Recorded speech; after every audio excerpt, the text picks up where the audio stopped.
जय हिंद दोस्तों, कैसे हैं दोस्तों। एनडीए 2 2024 का ऑफिशियल नोटिफिकेशन 15 मई को रिलीज़ हो चुका है, जिसमें कई सारी इन्फॉर्मेशन है, जैसे फॉर्म कब से कब तक भराएगा, एग्ज़ाम कब होगा, एलिजिबिलिटी क्राइटेरिया क्या होगी, एज लिमिट क्या चाहिए होगा, एजुकेशन क्वालिफ़िकेशन कितनी चाहिए होगी, नंबर ऑफ़ सीट्स इस बार बढ़ी है पर कितनी, इसका सिलेबस क्या होगा, फिज़िकल क्राइटेरिया क्या चाहिए होगा।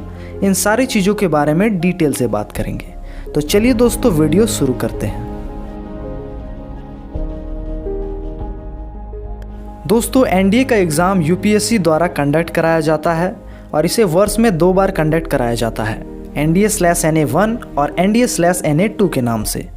बात करें NDA 2 के एप्लीकेशन फॉर्म के बारे में, तो इसका फॉर्म 15 मई 2024 से भराना शुरू हो गया है और लास्ट डेट 4 जून 2024 तक फॉर्म भरा जाएगा। एप्लीकेशन फॉर्म www.upsconline.nic.in वेबसाइट से भरा जाता है और NDA 2 का एग्ज़ाम 1 सितंबर 2024 को होगा। दोस्तों, प्रति बार 6 से 8 लाख स्टूडेंट्स NDA का फॉर्म भरते हैं, जिसमें से 50% स्टूडेंट्स ही एग्ज़ाम देने जाते हैं और इसमें से भी 20% स्टूडेंट्स ही प्रिपरेशन करके जाते हैं। यानी आपका फ़ाइट सिर्फ 80,000 स्टूडेंट से ही है। सो आप अच्छे से प्रिपेयर करके जाएं। एनडीए के रिटन एग्ज़ाम में अप्रॉक्स 10,000 स्टूडेंट्स क्वालिफाई करते हैं और एसएसबी इंटरव्यू के लिए जाते हैं। अब बात करते हैं इसकी एलिजिबिलिटी के बारे में। तो सबसे पहला है एज लिमिट। एनडीए 2 2024 के लिए आपका एज 16.5 साल से 19.5 साल के बीच होना चाहिए at the time of joining. यानी कि अगर आपका जन्म 2 जनवरी 2006 से 1 जनवरी 2009 के बीच है, इंक्लूडिंग बोथ द डेट्स, तो आप NDA 2 2024 के लिए एलिजिबल हैं। अब बात करते हैं एजुकेशन क्वालिफ़िकेशन के बारे में। तो आर्मी विंग्स के लिए आपका 10+2 होना चाहिए, चाहे वो आर्ट्स है, कॉमर्स से है या साइंस से है, तो आप एलिजिबल हैं। नेवी और एयरफोर्स विंग्स के लिए भी 10+2 होना चाहिए, लेकिन इसके लिए आपका 10+2 में फिजिक्स और मैथ्स होना कंपलसरी है। इसके अलावा बात करें कौन कौन इस एग्ज़ाम में अपीयर हो सकते हैं, तो 12th अपीयरिंग स्टूडेंट्स इस एग्ज़ाम में अपीयर हो सकते हैं, क्योंकि ज्वाइनिंग के समय उनका 12th कंप्लीट हो जाएगा। लेकिन 11th अपीयरिंग स्टूडेंट्स इस एग्ज़ाम को नहीं दे सकते, नोटिफिकेशन में साफ साफ लिखा है। दोस्तों, अब NDA 2 की प्रिपरेशन की बात करें तो आप इस बुक की मदद से प्रिपरेशन कर सकते हो। ये एग्ज़ाम कार्ड की बुक है, जिसमें मैथमेटिक्स और GAT दोनों ही पेपर एक ही बुक में दिए हुए हैं और इस एक बुक में NDA का सारा सब्जेक्ट्स का सारा सिलेबस भी कवर्ड है। ये एक कंप्लीट स्टडी बुक है, जिसमें थ्योरी के साथ साथ ऑब्जेक्टिव क्वेश्चन भी है और साथ ही पास्ट ईयर के क्वेश्चन रिलेटेड पॉइंट्स भी कवर्ड है। इसके अलावा चैप्टर वाइज इंपॉर्टेंट क्वेश्चन भी है प्रैक्टिस के लिए और एक मॉक टेस्ट भी इंक्लूड है। तो आप इस बुक को ज़रूर परचेज़ करें, डिस्क्रिप्शन में लिंक मिल जाएगा। And trust this book and read it thoroughly, it won't fail your expectation.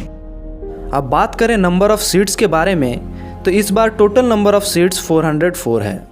Army में 208 सीट्स हैं, जिसमें बॉयज़ के 198 सीट्स हैं और गर्ल्स के 10 सीट्स हैं। नेवी में 42 सीट्स हैं, जिसमें बॉयज़ के 36 सीट्स हैं और गर्ल्स के 6 सीट्स हैं। एयरफोर्स में टोटल 120 सीट्स है, जिसमें फ्लाइंग ब्रांच के 92 सीट्स हैं, बॉयज़ के 90 और गर्ल्स के 2। ग्राउंड ड्यूटी टेक्निकल के 18 सीट्स हैं, बॉयज़ के 16 और गर्ल्स के 2। ग्राउंड ड्यूटी नॉन टेक्निकल के 10 सीट्स हैं, बॉयज़ के 8 और गर्ल्स के 2। नवल एकेडमी में 34 सीट्स हैं, जिसमें बॉयज़ के 29 सीट्स हैं और गर्ल्स के 5 सीट्स हैं। यानी नवल एकेडमी में इस बार सीटें की संख्या बढ़ी है। अब बात करते हैं एग्ज़ाम पैटर्न के बारे में। तो NDA के रिटन एग्ज़ाम में 2 पेपर होते हैं, एक मैथमेटिक्स और एक GAT यानी जनरल एबिलिटी टेस्ट, और दोनों ही पेपर को मिला के 900 मार्क्स का एग्ज़ाम होता है। मैथमेटिक्स में टोटल 120 क्वेश्चन होते हैं, जिसमें एक क्वेश्चन 2.5 मार्क्स का होता है, यानी टोटल 300 मार्क्स, और इसके लिए आपको 2.5 घंटे का समय दिया जाता है। GAT में टोटल 150 क्वेश्चन होते हैं, जिसमें एक क्वेश्चन 4 मार्क्स का होता है, यानी टोटल 600 मार्क्स, और इसके लिए भी आपको 2.5 घंटे का समय दिया जाता है।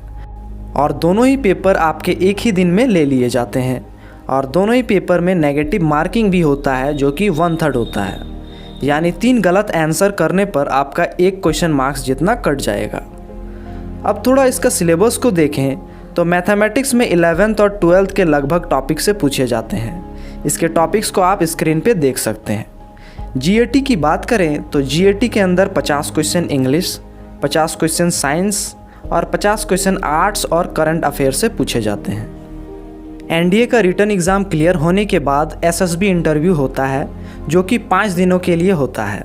एसएसबी इंटरव्यू का डिटेल्ड वीडियो इसी चैनल पर आएगा, सो बेल आइकन को प्रेस करके रखिए। इसके बाद आपका मेडिकल होता है, जिसमें मेल और फीमेल का अलग अलग फिजिकल स्टैंडर्ड चाहिए होता है। आर्मी विंग्स में मेल के लिए मिनिमम हाइट 157 सेंटीमीटर चाहिए होता है और फीमेल के लिए 152 सेंटीमीटर चाहिए होता है। नेवी विंग्स में मेल के लिए मिनिमम हाइट 157 सेंटीमीटर चाहिए होता है और फीमेल के लिए 152 सेंटीमीटर चाहिए होता है। एयरफोर्स विंग्स में ग्राउंड ड्यूटी और फ्लाइंग ब्रांच के लिए अलग अलग हाइट चाहिए होता है। ग्राउंड ड्यूटी के लिए मेल को मिनिमम हाइट 157.5 सेंटीमीटर चाहिए होता है, जबकि फीमेल को 152 सेंटीमीटर चाहिए होता है। फ्लाइंग ब्रांच के लिए मेल और फीमेल दोनों का मिनिमम हाइट 162.5 सेंटीमीटर चाहिए होता है। और इतने सारे चीज़ों को क्वालिफाई करने के बाद आपका मेरिट बनता है और आप नेशनल डिफेंस एकेडमी को ज्वाइन करते हो।